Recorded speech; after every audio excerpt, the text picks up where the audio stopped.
আসসালামু আলাইকুম। সবাই কেমন আছেন?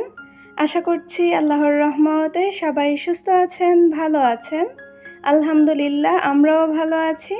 আরও একটি নতুন ভিডিও দেখার জন্য আপনাদের সবাইকে আমন্ত্রণ জানাচ্ছি। আশা করছি আমার আজকের ভিডিওটি আপনাদের কাছে খুব ভালো লাগবে। সকাল থেকে আমি আমার আজকের ব্লগটি শুরু করেছি। এখন আমি সকালের নাস্তা বানাবো, আর আজকে সকালের নাস্তায় প্রথমেই হচ্ছে আমি একটু সেমাই রান্না করে নিচ্ছি। আমার মেয়েটা সেমাই খেতে অনেক বেশি পছন্দ করে। আমি এবং আমার ভাই আমরা কেউই তেমন একটা সেমাই খেতে পছন্দ করি না।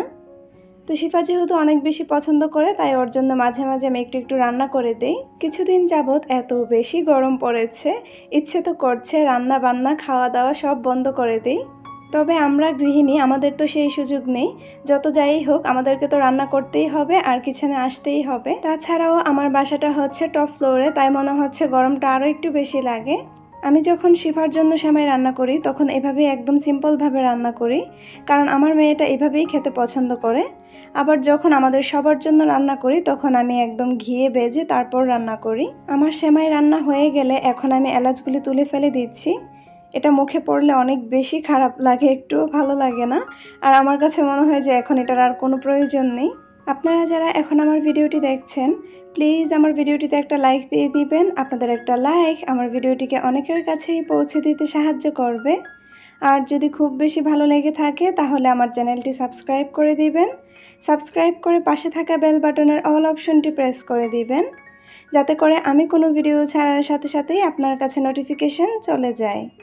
আর যারা অলরেডি এই কাজটি করে দিয়েছেন আপনাদের সবাইকে অসংখ্য ধন্যবাদ। শিফার মামা এখনও ঘুমাচ্ছে, ঘুম থেকে উঠেনি।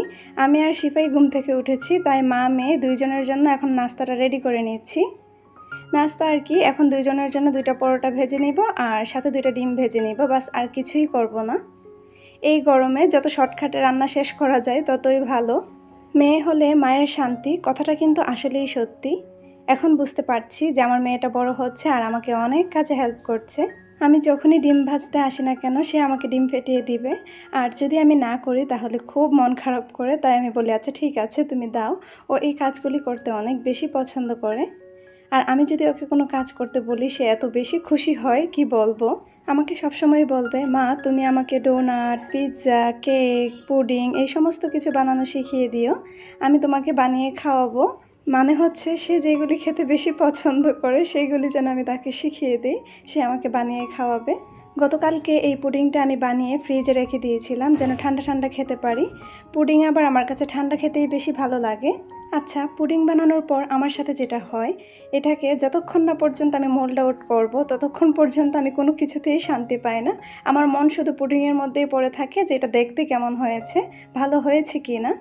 মাশাআল্লাহ, আলহামদুলিল্লাহ, খুব সুন্দর হয়েছে তাই না? একদম ডায়মন্ডের মতো চিকচিক করছে। আসলে কোনো জিনিস কষ্ট করে বানানোর পর যখন এটা পারফেক্ট হয় বা দেখতে ভালো হয় তখন কিন্তু অনেক ভালো লাগে। আর এই ভালো লাগার মাঝে অনেক বেশি খারাপও লাগে। এখন নিশ্চয়ই ভাবছেন যে খারাপ কেন লাগে, বলছি। কেক আর পুডিং বানানোর পর যখন এটাকে কেটে ফেলতে হয় আমার কাছে এত বেশি খারাপ লাগে আমি আপনাদেরকে বলে বোঝাতে পারবো না। আমি যখন কেক বানাই বা পুডিং বানাই আমার ইচ্ছে করে আমি এটাকে সাজিয়ে রেখে দিই। তবে এটা তো কোনোভাবেই সম্ভব না, যেহেতু এটা একটা খাবারের জিনিস তাই এটাকে খেতেই হবে, নষ্ট করা যাবে না। পুডিংয়ের কাটা অংশটা দেখে এতক্ষণে আপনারা নিশ্চয়ই বুঝে গিয়েছেন যে এটা কতটা পারফেক্ট হয়েছে। শুধু যে দেখতে পারফেক্ট হয়েছে এমনটা কিন্তু না, খেতেও কিন্তু আলহামদুলিল্লাহ অনেক বেশি মজা হয়েছে।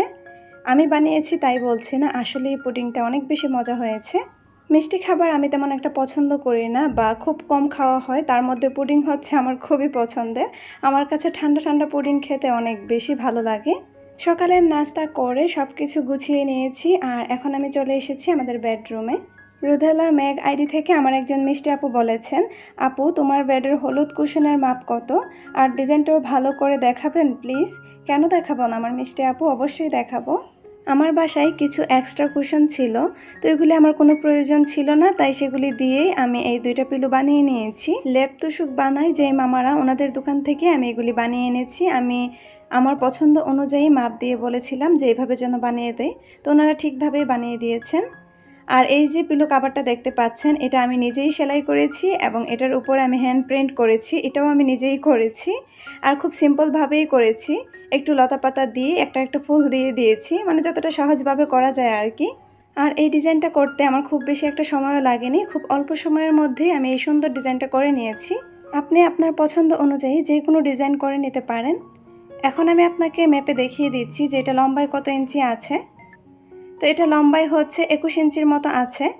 আপনি চাইলে একটু কমিয়ে বাড়িয়ে দিতে পারেন, মাপ কোনো সমস্যা নেই। তবে আমার কাছে মনে হয়েছে যে এটা একদম পারফেক্ট একটা সাইজ।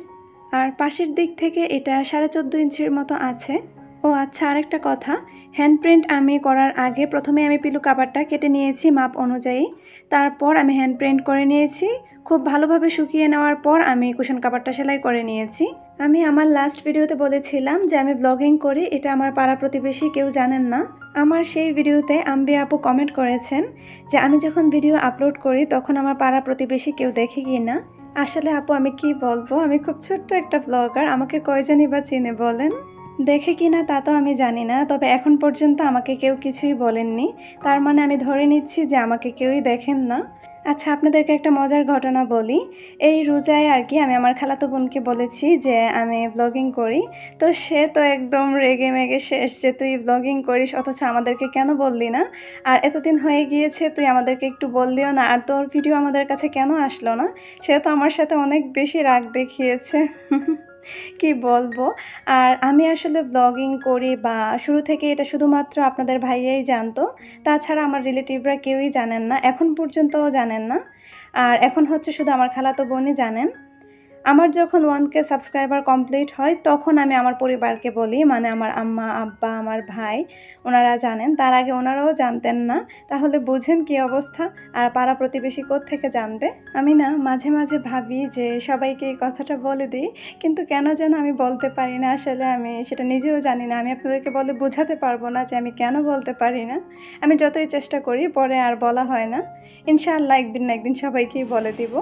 আমার বাসায় কেউ আসলে সবার প্রথমেই আমাকে যে প্রশ্নটা করে থাকেন যে আমি আমার কিচেনের এত কাচের জার কীভাবে এত ক্লিন রাখি, এগুলি কি ময়লা হয় না, তেল চিটচিটে হয় না?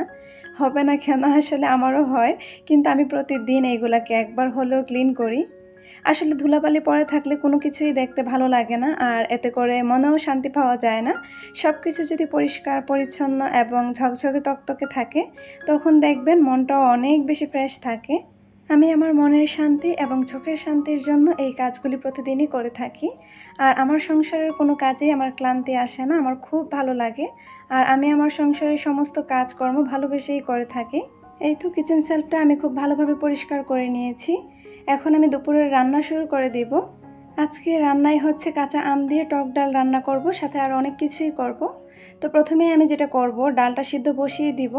আর ডাল সিদ্ধ হতে হতে আমি এদিক দিয়ে কাটাকুটিও করে নিতে পারবো। এতে করে দেখা গিয়েছে আমার সময় অনেকটাই বেঁচে যাবে। চলুন কাজ করতে করতে এখন কিছু মিষ্টি মিষ্টি কমেন্ট পড়ি। লিপি ইসলাম আপু বলেছেন, আসসালামু আলাইকুম রহমতুল্লাহ। ওয়ালাইকুম আসসালাম। অসাধারণ কাজ আর সুমধুর উপস্থাপনা, মুগ্ধ হয়ে শুনছি আর দেখছি। অনেক অনেক ধন্যবাদ আমার মিষ্টি আপু এত সুন্দর করে কমেন্ট করার জন্য। জান্নাতুল ফেরদাউস আপু বলেছেন, কিউট আপু, আপনার ভিডিও আমার অনেক ভালো লাগে, কথাগুলো আরও বেশি ভালো লাগে। অনেক অনেক ধন্যবাদ আমার মিষ্টি আপু এত সুন্দর করে কমেন্ট করার জন্য আর আমাকে এত বেশি ভালোবাসা দেওয়ার জন্য। আমার ভালোবাসার আপুরা আমার সাধারণ কিছু কাজ আর ছোট ছোট কিছু কথা অনেক বেশি পছন্দ করেন। এই যে সাধারণ একটা পেঁয়াজ কাটা নিয়ে আমি এত বেশি প্রশংসা পেয়েছি কি বলবো। আমার আপুরা আমার পেঁয়াজ কাটা অনেক বেশি পছন্দ করেন এবং অনেক বেশি প্রশংসাও করেন। তাই অনেক দিন পর আপনাদের তানজিনা আপু আপনাদের সাথে পেঁয়াজ কাটার ভিডিও শেয়ার করছি। আচ্ছা, ইন্ডিয়া থেকে ফাতিমা আপু বলেছিলেন আমি যেন ভিডিওতে আপুর নাম বলি এবং আপুর ছেলের নাম বলি। আপুর ছেলের নাম হচ্ছে সিয়াম আহমেদ। অনেক অনেক ধন্যবাদ আমার মিষ্টি আপু এত দূর থেকে আমার ভিডিও দেখার জন্য আর আমাকে এত বেশি ভালোবাসা দেওয়ার জন্য। কলি আপু বলেছেন, আমার বোনের কাছে আপনার গল্প শুনে ভিডিও দেখতে আসলাম। আসলেই আপনার video qualityful, best of luck. অনেক অনেক ধন্যবাদ আমার মিষ্টি আপু এত সুন্দর করে কমেন্ট করার জন্য আর আমাকে এত বেশি ভালোবাসা দেওয়ার জন্য। আমি আমার সেই মিষ্টি আপুকে দেখতে চাই যে কিনা আমাকে নিয়ে এত সুন্দর সুন্দর গল্প করেছেন। আপু, আপনি যদি আমার আজকের ভিডিওটি দেখে থাকেন তাহলে অবশ্যই আমাকে একটা কমেন্ট করবেন। আমি খুব বেশি খুশি হব আপনাকে দেখতে পেলে। আপনাদের সাথে গল্প করতে করতে এদিকে কিন্তু আমি সব কিছু একদম কেটে কুটে রেডি করে নিচ্ছি। তো এখন আমি কাঁচা আমটা খুব ভালোভাবে ছিলে তারপরে কেটে নিব ডালে দেওয়ার জন্য। যা গরম পড়েছে এই গরমের মধ্যে কিন্তু টক ডাল বা টক রান্না খেতে খুব ভালো লাগে। নুসরাত ইমরোজ আপু বলেছেন, আমি কতদিন ধরে তোমার ভিডিওর অপেক্ষা করছিলাম। আমি আপুকে রিপ্লাই দেওয়ার পর আপু আরও একটা কমেন্ট লিখেছেন। আপু বলেছেন, আমার খুব ভালো লেগেছে ভিডিওটা।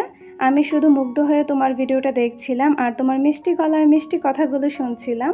আমার মিষ্টি আপু, তোমাকে অনেক অনেক ধন্যবাদ সবসময় আমাকে এত সুন্দর সুন্দর কমেন্ট করার জন্য আর আমাকে এত বেশি ভালোবাসা দেওয়ার জন্য।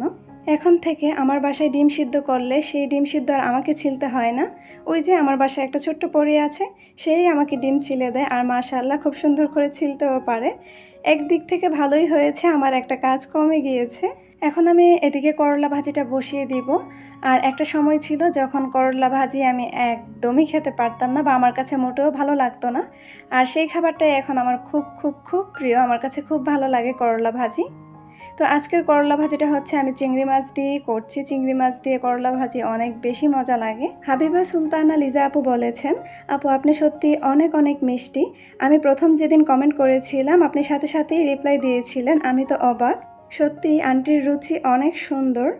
খুব ভালো থাকবেন আপু। অনেক অনেক ধন্যবাদ আমার মিষ্টি আপু এত সুন্দর করে কমেন্ট করার জন্য আর আমাকে এত বেশি ভালোবাসা দেওয়ার জন্য। পেঁয়াজ কাঁচামরিচ ভাজা হয়ে গেলে এখানে আমি কুচি করে রাখা আলু আর করলা দিয়ে দিয়েছি। সাথে পরিমাণ মতো লবণ আর একটু হলুদের গুঁড়া দিয়ে দিয়েছি। এখন আমি ঢাকনা দিয়ে ঢেকে দিব। আর এইদিকে কিছু পাতিল আর বাটি জমেছে, আমি এগুলি সাথে সাথেই ক্লিন করে নেব। আপনারা তো সবাই জানেন আমার কিচেনটা অনেক বেশি ছোট, তাই আমি রান্না করার সময় সবসময় এই কাজটা করে থাকি। যখন দেখা গিয়েছে নাড়াচাড়ার ঝামেলাটা কম থাকে তখন আমি এই কাজগুলি করে নিই। এতে করে দেখা গিয়েছে আমার এইখানে কাজ করতে অনেক সুবিধা হয়। সবসময় তো আর এই ধরনের কাজগুলি দেখানো হয় না, তবে মাঝে মাঝে দেখাতে আবার অনেক বেশি ভালো লাগে।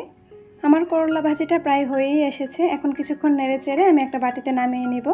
তারপর সাথে সাথে আমি ফ্রাই প্যানটা ক্লিন করে নিব। সাথে সাথে ক্লিন করে নিলে দেখা গিয়েছে কি তেমন একটা কষ্ট হয় না। এই যে এই ফ্রাই প্যানগুলো আমি অনেক দিন হয়েছে ব্যবহার করছি। অনেক দিন বললে ভুল হবে, বছরের উপরে হয়ে যাচ্ছে, কিন্তু এখনও কিন্তু দেখলে মনে হয় যে নতুনের মতোই আছে। আজকে কিন্তু আমার বাসায় মাছের বাজার করা হয়েছে, সেটা আর আপনাদের সাথে শেয়ার করা হয়নি। তো সব কিছু পরিষ্কার করে তারপরে ফ্রিজে রেখে অনেকটাই সময় হয়ে গিয়েছে। এখন আমি খুব তাড়াহুড়ো করেই দুপুরের রান্নাটা করে নিচ্ছি। বাসায় যেই দিন মাছের বাজার করা হয় সেই দিন কিন্তু দুপুরের রান্নাটা মোটামুটি অনেকটাই দেরি হয়ে যায়, কারণ ওইগুলি গুছাতে গুছাতে অনেক সময় লাগে। এই মাছটার নাম কি এই মুহূর্তে আমার একদমই মনে পড়ছে না, আমি ভুলে গিয়েছি। তো টমেটো দিয়ে রান্না করে নিচ্ছি। আমার কাছে না যে কোনো তরকারিতে টমেটো দিলে অনেক বেশি ভালো লাগে, কারণ আমার কাছে মনে হয় তরকারিতে টমেটো দিলে তরকারির টেস্ট অনেকটাই বেড়ে যায়। তাই আমি সব তরকারিতেই মোটামুটি টমেটো দিয়ে থাকি, মানে যেগুলাতে দেওয়া যায় আর কি। আর এইদিকে আমার আমের টক ডালও রান্না করা হয়ে গিয়েছে, আমি বাগার দিয়ে নিয়েছি। আমরা তো এটাকে বাগার বলি, আপনারা কি বলেন আমি জানি না। আর আমি যখন ডাল রান্না করি তখন আমি আস্ত জিরা দিয়ে ডাল বাগার দিই, এতে করে আমার কাছে মনে হয় ডালের টেস্ট অনেক ভালো আসে। তো আজকেও কিন্তু আমি তাই করেছি। আর এদিকে হচ্ছে ধনিয়া পাতা আর কাঁচামরিচ দিয়ে আমি মাছের তরকারিটাও নামিয়ে নিয়েছি, হয়ে গিয়েছে। শিফা আমের টক ডালও খাবে না, আবার করলা ভাজিও খাবে না। তো ছোটো মাছ ও খেতেও পারে আবার নাও খেতে পারে, তাই ওর জন্য আমি কিছু ডিমও ভুনা করে নিয়েছি, মানে আমার ভাইও খাবে। আপুর আইডিতে কোনো নাম নেই, ইউজার লেখা। আপু বলেছেন, মাশাআল্লাহ আমার আপু, আপনি খুব খুব ভালো একটা মানুষ। আপনি সব দিক থেকেই সুন্দর। আপনি আপু একটা অসাধারণ মানুষ। আমি আপনাকে এবং আপনার পরিবারের সকলকে অনেক অনেক ভালোবাসি। আর আমি আল্লাহর কাছে দোয়া করি যেন আমার এই সুন্দর আপু এবং তার পরিবারের সকলকে অনেক অনেক ভালো রাখেন। খুদা হাফেজ। প্রথমেই আমি আমার মিষ্টি আপুকে অনেক অনেক ধন্যবাদ জানাচ্ছি এত সুন্দর করে কমেন্ট করার জন্য আর আমাকে এত বেশি ভালোবাসা দেওয়ার জন্য। যার মন মানসিকতা সুন্দর তার কাছে পৃথিবীর সব কিছুই সুন্দর। আমি সবসময় বলি আমার আপুদের মন অনেক অনেক অনেক বেশি সুন্দর, তাই আমার আপুদের কাছে আমার সব কিছুই অনেক বেশি ভালো লাগে। আপনাদের সবাইকে অনেক অনেক ধন্যবাদ যারা প্রতিনিয়ত আমাকে এত সুন্দর সুন্দর কমেন্ট করে যাচ্ছেন এবং আমাকে এত এত ভালোবাসা দিচ্ছেন। ইচ্ছে থাকলেও সবসময় ভিডিওতে সবার কমেন্ট পড়া সম্ভব হয়ে ওঠে না, তো সেইখান থেকেই বেছে বেছে কিছু কমেন্ট ভিডিওতে আসলে পড়া হয়। আমার খালাতো বোন আসছে ব্রাহ্মণবাড়িয়া, সে আজকে কিছু বেকিং আইটেম কেনাকাটা করবে। তো আমাকে বললো আমি যেন আমার বোনের সাথে যাই, কারণ ও তো আর জানে না কি কি কিনতে হবে। তাই আমরা মা মেয়ে এখন রেডি হয়ে গিয়েছি, এখন বের হয়ে যাব বোনের জন্য কেনাকাটা করার জন্য। তো আজ এখানেই বিদায় নিচ্ছি। আসসালামু আলাইকুম। আল্লাহ হাফেজ।